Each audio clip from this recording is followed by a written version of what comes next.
You're listening to the My Aggie Nation Podcast. I'm Alex Miller, joined always by Travis L. Brown and Zach Taylor. What's going on, guys? Another week in the sports world. Yeah, things are happening. I was actually on vacation this weekend, so I have no idea what's going on. But Zach, maybe you and Alex can, have watched some sports ball.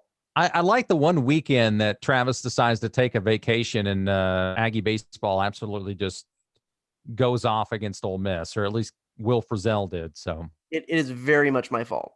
Yes. They might tell you to stay away after that. I'm surprised today in the Zoom, Rob didn't just tell me to leave.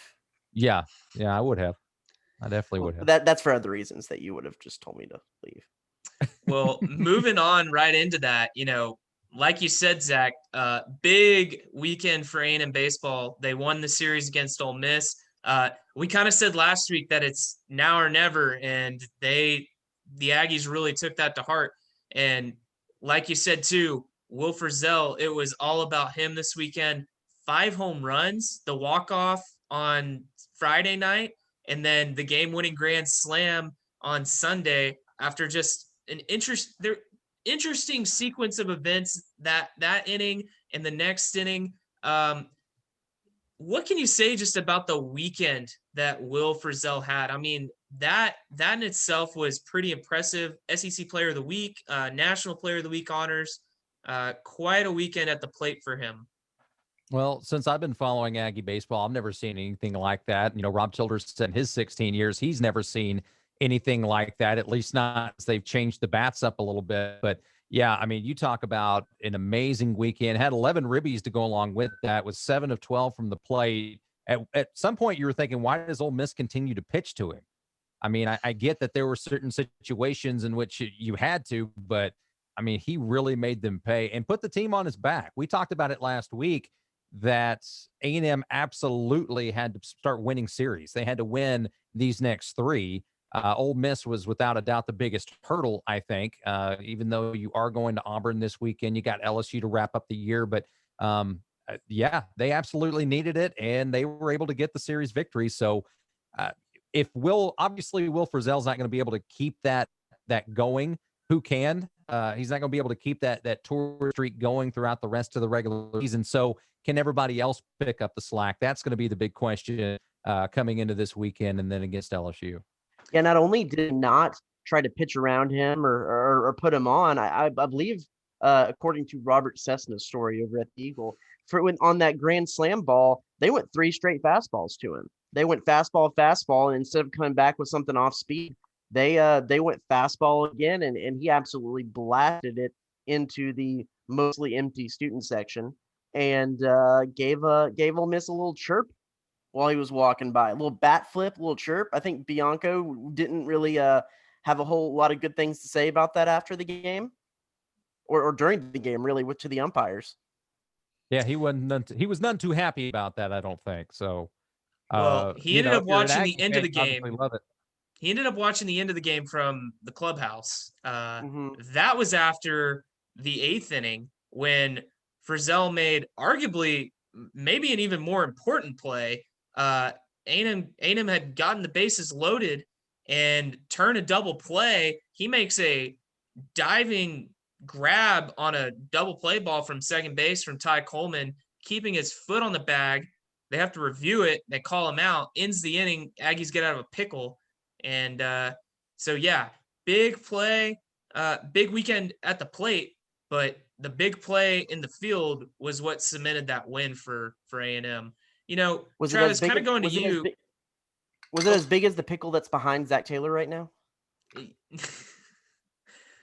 can hold on. Here we go. Yeah, pickle. Beautiful. It's the WTAW pickle. Justin Dunning has held that pickle before. Oh, that's right. I forgot about that. Yeah. Oh, yeah. No, well, before COVID, whenever we got people in the studio, we used to have them take pictures with the pickle. And it was kind of in a little bit of a provocative manner. Oh, that he was holding it? Yeah. Oh, I don't remember that. Yeah. Oh, you got to watch out for Justin. It was quite a provocative pickle hold. Oh, well, it happens. Anyway, Alex, sorry to cut you off with my pickle talk. Yeah. Okay. Getting back to what we were saying, Travis, it's kind of been a stinker of a year for the Aggies in some regards in baseball. NCAA tournament hopes still looking pretty bleak even after the big win over Ole Miss. But Will Frizzell's kind of been a bright spot for A&M this year. What can you say just about the year that he's had coming back for that super senior year? I mean, it's been an All-American year. He has been very, very clutch at times. He's been a little bit of a streaky hitter. I think that he was so hot at the beginning of the year and leading the country in hits just about, and it got him off into a great average. There was a stretch there in the middle of the season that he wasn't quite as consistent.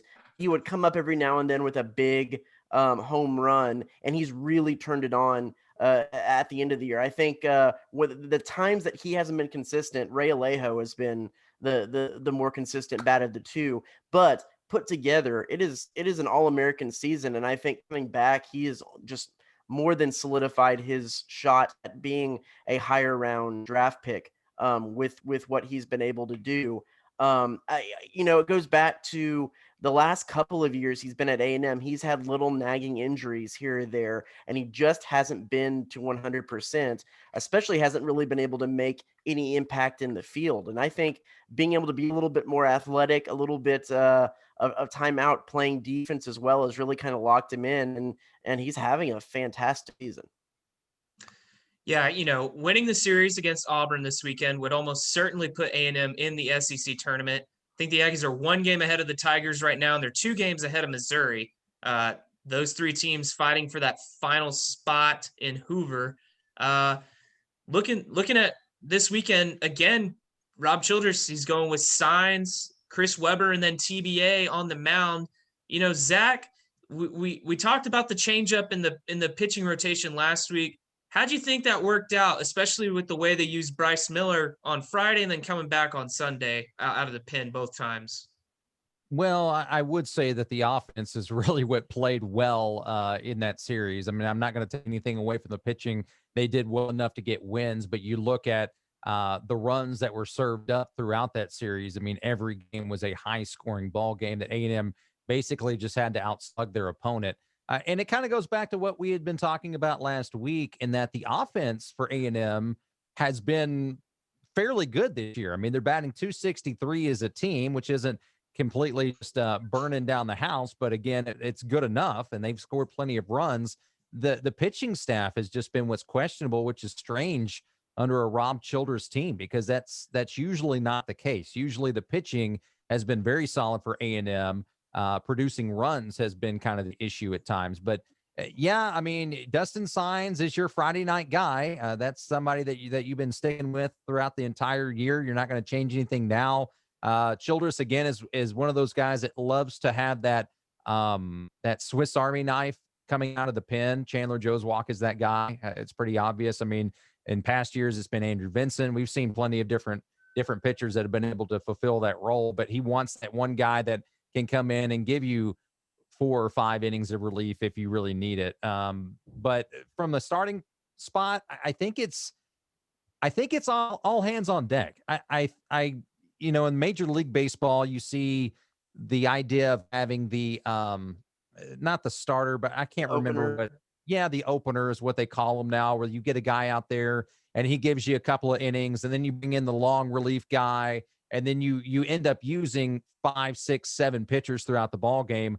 I really think that's kind of A&M's go-to right now, because you can't afford to have a pitcher have a really bad outing. In this type of game, I mean, this is basically A&M's postseason when you're fighting for this spot in Hoover. So it's all hands on deck when it comes to the pitching staff. I think that's the approach. It seems that way that Rob Childress has taken. Yeah, it's exactly what you said there. The pitching has not been good. Starting pitching, the bullpen has not been good at different times. I mean, if you look through the week, Dustin Signs gives up 6 earned runs in 5 2/3 innings. Chris Webber gives up 2 earned runs in 5 innings, which is a pretty decent outing. And then it very much looks like Sunday they went with that opener type model with Detmer going an inning. He allowed two earned runs in the first inning, and then Bryce Miller comes in and basically gets the bulk of that game. but they basically, if you put Miller in the bullpen, that's basically their two go-to guys. There's Joe's Walk and Miller that they have, and Childress is able to divide up the innings between the two of those a little bit better with them in the pen. I think that this is the way to go, at least to close out the season, is to have Miller available in the pen and kind of work potentially an opener situation, and bring him in as needed. That should work. But yeah, it's an interesting series. It's going to be an interesting close to the season. A&M did a lot to help themselves, as we talked about last week. They went into that Ole Miss series ranked about 82nd in RPI. With those two wins, it jumped them all the way up to 63 in RPI, which, I mean, 64 teams make the tournament. But that being said, RPI isn't everything. You look at a team like LSU, who's actually RPI 20. If you go to D1 Baseball's field of 64 this past week, LSU is one of the first four out, even at RPI 20. So I still think, even though they have a much improved RPI from where we were, it's still going to be a tough road to hoe to get an at-large bid into the NCAA tournament.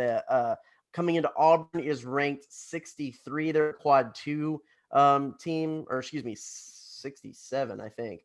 Quad 2 team. So that's not going to do a whole lot, but that will do a whole lot, like you said, into getting into Hoover. Could be a 6-game swing there, potentially, between the two teams. Like you said, LSU is ranked 20 in RPI. If they could do some damage there, that would bolster it a little bit, but I don't think that these remaining teams are going to give them enough punch to sneak into maybe one of those last four in the tournament. They're going to have to do it by winning the SEC tournament. Well, moving right along, speaking of SEC championships, the A&M track and field team, they are hosting the SEC championships this weekend at Cushing Stadium. A&M was supposed to host it last year. That got canceled due to COVID. The SEC was kind and said, hey, you can host this next year. So here we are.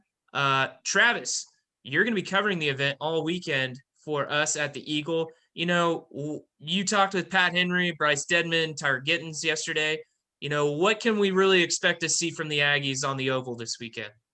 Well, the most interesting thing is this is the first SEC championship or any conference championship that the Aggies have hosted in 20 years. It was 2001 when they held the Big 12 championships that year. So I think everyone is excited that they're actually able to bring championship track back to Aggie land. I know Pat Henry has said in that time period, he kind of thinks that even though they've won national titles, conference championships, that the interest in the sport has waned just because they weren't really able to host home tournaments, home meets, and they're able to do that now with the new EB Cushing Stadium. So I think that's the biggest thing, is that all of those athletes are really excited to get to run, throw, jump in front of a home crowd. I think there is I think really and truly the women's side is the one to pay a lot of attention to, because they have a lot of good things going on. They're ranked third in the nation. Now, ironically, it's third in the nation behind LSU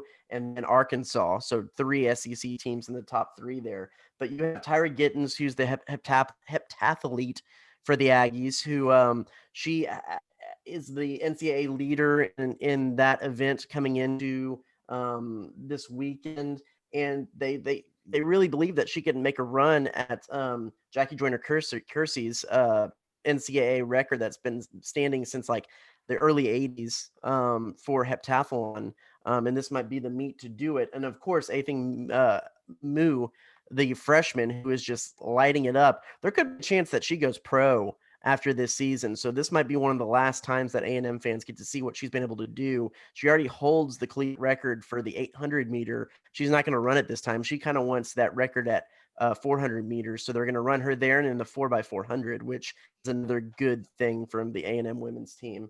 And then you have Deborah Aqua, a jumper who has done some really good things past 2 years at A&M, and is really one to look out for. So I think if there's a team that could take a team title coming into this, the women's side is the one to really look for. Men's, though, isn't anything to scoff at. They're 10th in the nation, behind LSU's number 1, Florida's number 8. So they'll be kind of ranked 3rd heading into the SEC. And then you have Bryce Dedman, the 400-meter winner. The matchup to look is him and Noah Williams.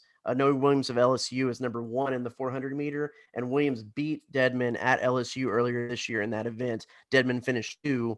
That's going to be a big points event for both of those teams, and going to be a good matchup between those two. So always something exciting to look at there. Pat Henry said that if you want a ticket, if you're a ticket buying patron, you can get into EB Cushing Stadium this weekend. So it seems like they're kind of pulling back restrictions, at least according to Pat Henry, to come out to the track meet. They want a lot of people out there. It's looking like it's going to be very pretty weather. So I think that's a pretty good little roundup there for the track team heading into the SEC tournaments. Well, and real quick, you talk about Pat Henry kind of opening things up a little bit. I mean, the media availability was in person. Mm-hmm. So that was the first media availability that we've had here since COVID hit. I mean, since March, 15th of last year. So kind of starting to, open things back up a little bit. You've got a big outdoor stadium that people can social distance at. And as you mentioned, it's going to be great weather. As far as I know, they're the only game in town, because softball, obviously, the SEC tournament, baseball's on the road.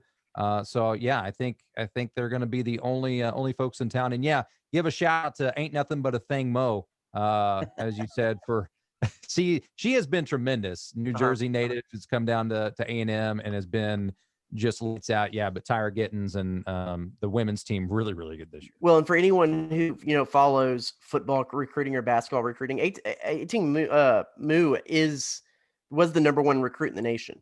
Right. They were able to pull into Aggieland from up in New Jersey way, up Mike Lucas's way. I mean, that was a huge get for them. It'll be interesting to see if she does stick around for another year, if she decides to go pro after this, which will be interesting. That kind of makes the window probably a little bit tighter, even though they recruit well at A&M. But to have a athlete that running for you, you know that the window to have her around is going to be small, and so this might be a year to try to go out and do some things. And I mean, as with any of these spring sports, this is another one of those sports where you have some of those COVID super seniors. And track was a little interesting because the COVID super seniors for track did not get another year of indoor back, even though the indoor NCAAs were not run. It actually all kind of came closing down while the athletes were at the indoor NCAA championships. They didn't get that indoor season back, but they did get an outdoor. So the ones that did decide to return kind of just were sitting around for 3/4 of the year just to be able to have these three or 4 months of running. And so there's a lot to there's a lot behind that and a lot behind these meets for those athletes, because they came back for a whole nother year for basically these next 2 weeks. For sure. And most of the running finals will be Saturday afternoon. Is that correct? But yes, they do the qualifiers the first 2 days, and then all the finals will be all held usually on the last day. Yeah. So some of the nation's top runners be in College Station this weekend. Running finals at track meets can be very exciting. So if you got nothing to do, might go check it out. Is Devonna Chain going to be running this weekend, Travis? Do we know that? I don't have the heat sheet yet, so I can't tell you, but stay tuned. Maybe. Hashtag heat sheet. Mm-hmm. Hashtag fire. Hashtag lit. Hashtag heat up. Yep. Well, Devon, the noted two-sport standout for the Aggies, also on the football team. He's done some good things for the A&M track team in the sprints this season. But yeah, A&M hosting SEC championships this weekend. All right, let's wrap this up. Just some quick hits. A&M softball, they're playing right now in the SEC tournament against Tennessee. The Aggies, they're probably in the field of 64. They're not going to host. This is just kind of tune-up before NCAA tournament. Travis, looking at men's tennis, what do you see from A&M as they begin their postseason run?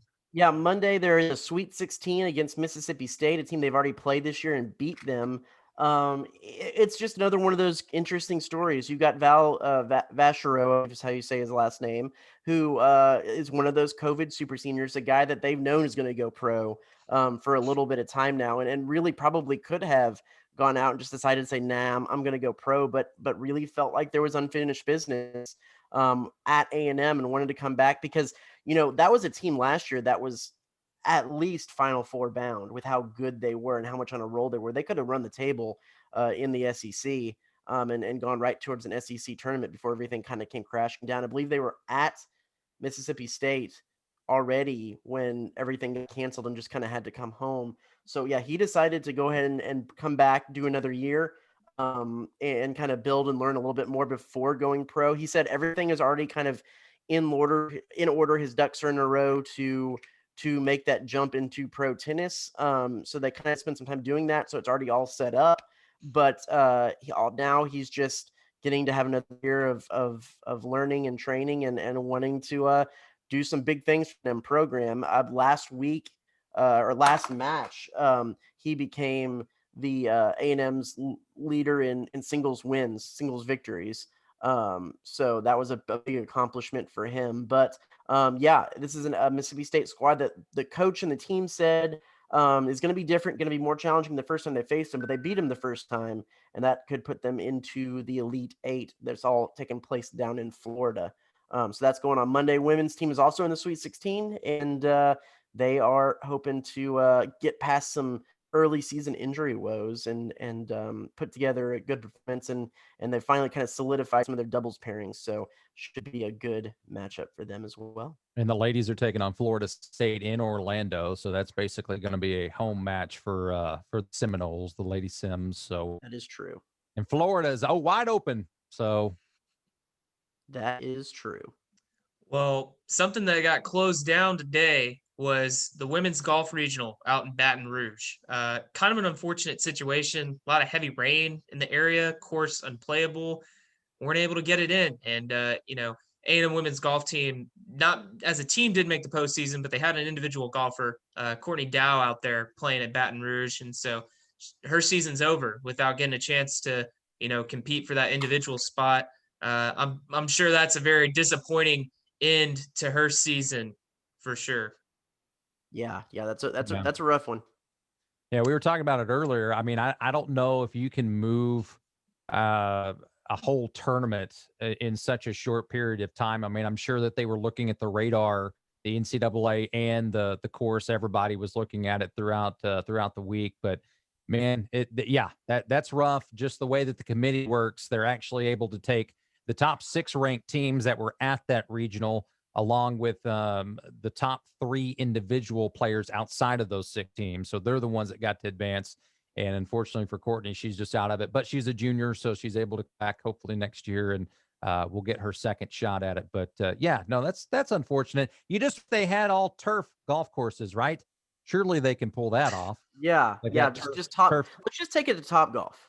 Yeah. Those virtual courses on Top Golf. They could just do it at Pebble virtually. No, you can split it up. You can have Top Golf, and then you go to a putt course, and that's how you settle things. That's true. On the mats. Yeah, that's true. Well, they probably, in deciding to call this or not, just went by my strategy, and that is 90 degrees or nothing. If you can't go 90 degrees, I'm not on the course because that takes way too long. Yeah, so I ain't walking through mud puddles. No. Well, before we go, I got to say, I ate lunch at Chick-fil-A today inside for the first time since Did they have sauces? So that's the thing. So that's the thing. I'm loyal to the zesty buffalo sauce, but there is a nationwide shortage of sauces at Chick-fil-A, if you haven't heard, and they were out of zesty buffalo sauce. So I went with Polynesian. I've never had Polynesian before. It's magical. It was okay. I can't say I'm a fan. But my question to you is, 1, what is your favorite Chick-fil-A sauce? And 2, if you went for dinner tonight and they didn't have it because of the shortage, what would be your backup option? Polynesian, number 1, hands down. Really? Yes. Oh, I love Polynesian. Okay. Or if they didn't have any sauce, then I would just go with the spicy strips, and you don't need sauce with that. Okay. So that's what I ended up doing because I get the spicy strips every time, and I pretty much just ditched the sauce and ate it by itself. And they were fresh out the fryer, so like they were great. But Zach, what about you? Yeah, I mean, I like the spicy chicken sandwich myself. You know, I don't think I've ever tried the strips before. Actually, I've only had the nugs. But I like the barbecue sauce, man. Kind of the OG. I'm all about the BBQ sauce. That's usually what I get. And my second would probably be Polynesian. I would probably go with Polynesian sauce. I don't understand the whole thing about the Chick-fil-A sauce. To me, it just tastes like watered down honey mustard. Is what it is, like mayo-y honey mustard. It's like they just mix the two together, and I don't know why people are infatuated with it. But infatuated. I don't. That's an East Texas word. Infatuated with it, but they are. People love that. Oh yeah, man, I love that Chick-fil-A sauce. I could drink that with a straw. I'm like, no, it's disgusting. Yeah, some people are like hoarders with Chick-fil-A sauce. If there was a sauce to get rid of on the menu, I would choose Chick-fil-A sauce. I'm sorry. No, I would go like ketchup before. Oh, yeah, I would too. Ketchup? I didn't know you felt this way, Travis. So whenever we're at basketball games and we're starting to eat the catered chicken fillet they've got there, we can both gripe about the Chick-fil-A sauce being the only condiment they put in the box. Mm-hmm. But those brownies. Oh yeah, no, the cookies and brownies, they're legit. Yeah. Now I was mad because they had the spicy grilled chicken sandwich there for a while, and it was magical. But I don't see it on the menus anymore. I had that last time I went. It was so good. They have reduced the menu, some of the menu items. What I noticed was they don't have regular strips anymore. They only have spicy strips. Which, if you had to choose between spicy or regular, I'm choosing spicy. So I'm glad they kept the spicy. That's something you can't find everywhere, apparently. But yeah, so apparently Chick-fil-A has it's kind of shrunk its menu here in Central Texas. It's hard just times, like man. People on the East Coast are hoarding their gas. All I'm saying is hoard your Polynesian sauce, folks. Yeah, and guard it with your life. That's all you need. Yeah, we'll start selling it for Bitcoin on the dark web. Well, you know, I wonder if some of this didn't occur because they're starting to sell stuff in bottles. I mean, you can go to H-E-B and buy a bottle of Chick-fil-A sauce. There's some kind of supply chain thing that something happened. I mean, you know, COVID's. I get it. It's we're the COVID. short. You know, there's a chicken wing shortage, and there's shortages of gas, shortages of Zach Taylor beard hair. Did y'all happen to see the viral video of the lady putting gas in grocery bags? Yeah, and then someone, not the CDC, but some government thing tweeted, don't do that. Don't do that. Don't even if you double bag it, don't do that. Yeah, don't double bag it. Listen, I think we're done. I think we are. Tap out salads. Yeah. Well, thanks again, everyone, for joining us. Another episode of the My Aggie Nation Podcast. Like and subscribe to the podcast on Spotify and Apple Podcasts. We'll be back next week, probably. What'd you say? You Gen Zer, like and subscribe. You just want to be Instagram famous, don't you? Like all the other Gen Zers with your mom jeans. I wouldn't say that. I mean, I wouldn't mind a blue check on Twitter, but wouldn't us all? Just tell them you're the long lost Jonas brother. There you go. Billy Lucci's son. Or Billy Lucci's son. Yeah. All right. For Travis Brown and Zach Taylor, I'm Alex Miller. We'll see y'all later.